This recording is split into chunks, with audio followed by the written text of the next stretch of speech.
دل میں کہا کہ یہ اور ایک آزمائش ہے۔ 40 دن گزرنے کے بعد ہمارے پاس رسول اللہ صلی اللہ علیہ وسلم کا حکم آیا کہ ہم اپنی بیوی سے بھی الگ ہو جائیں۔ چنانچہ میں نے اپنی بیوی کو اس کے گھر والوں کے پاس بھیج دیا، اس کے میکے والوں کے پاس بھیج دیا۔ اسی طرح 50 راتیں گزر گئی۔ 50ویں رات گزرنے کے بعد میں نے نماز فجر اپنے گھر کے چھت پر ادا کی۔ میری حالت وہی تھی جو اللہ تعالیٰ نے ذکر کی ہے، کیا ضاقت علیہم الارض بما رحبت وضاقت علیہم انفسہم وظنوا الا ملجأ من اللہ الا الیہ۔ زمین اپنے وسعت کے باوجود ان پر تنگ ہو گئی اور ان کی اپنے جانیں بھی تنگ ہو گئی، اور انہیں یقین تھا کہ اللہ کے سوا کوئی جائے پناہ نہیں ہے۔ واقعتاً میری جان بھی مجھ پر تنگ تھی اور زمین بھی باوجود وسیع ہونے کے تنگ تھی۔ اسی دوران میں نے چیخنے والی کی آواز سنی جو جبل صلع کے اوپر چڑھ کر بآواز بلند کہہ رہا تھا، کعب بن مالک ابشر، اے کعب بن مالک تمہیں خوشخبری ہو۔ یہ سن کر میں سجدے میں گر گیا اور میں نے جان لیا کہ اب مشکل ٹل گئی ہے۔ رسول اللہ صلی اللہ علیہ وسلم نے لوگوں کو ہماری توبہ کی قبولیت کے بارے میں آگاہ کیا تو وہ سب ہمیں خوشخبری سنانے کے لیے نکل پڑے۔ ایک شخص اپنے تیز رفتار گھوڑے پر سوار ہو کر میری طرف دوڑا،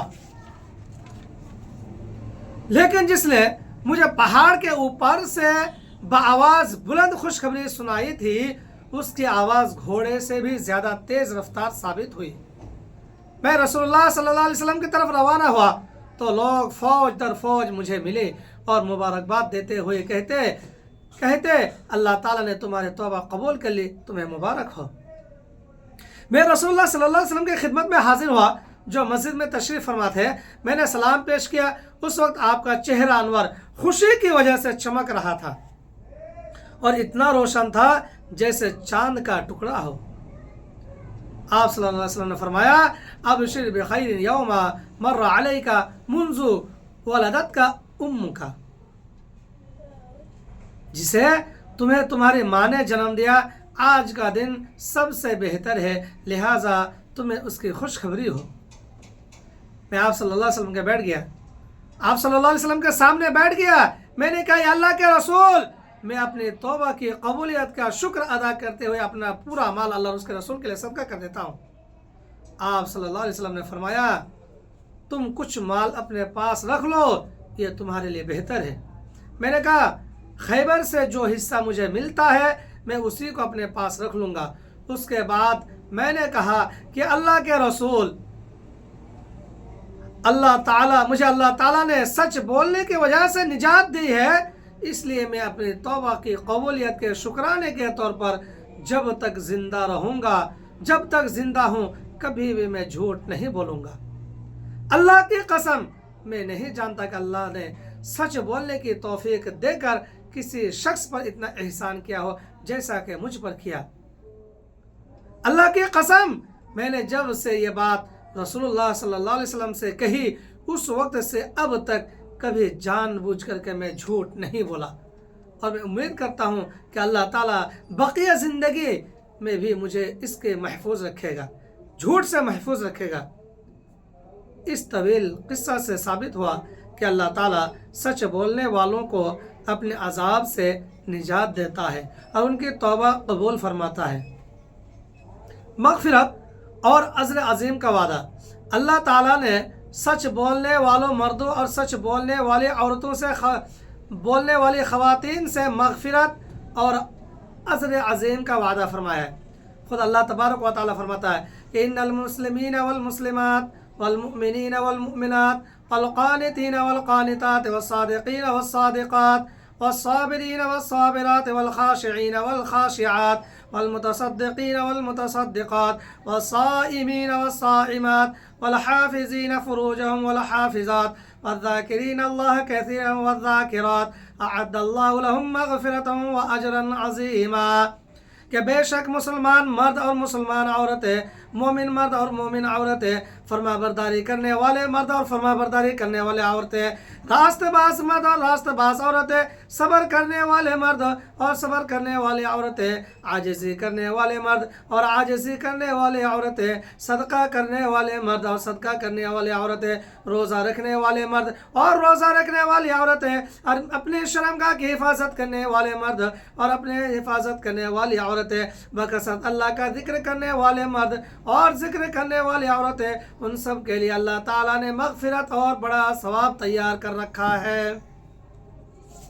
نہ صرف مغفرت اور اجر عظیم، بلکہ اللہ تعالیٰ فرمائے گا کہ آج وہ دن ہے کہ سچوں کو ان کی سچائی ہی فائدہ دے گی، ان کے لیے باغ ہے جن کے نیچے نہریں بہہ رہی ہے اور ان میں ہمیشہ رہیں گے، اللہ ان سے خوش ہے اور وہ اللہ سے خوش ہے، یہ بڑی کامیابی ہے۔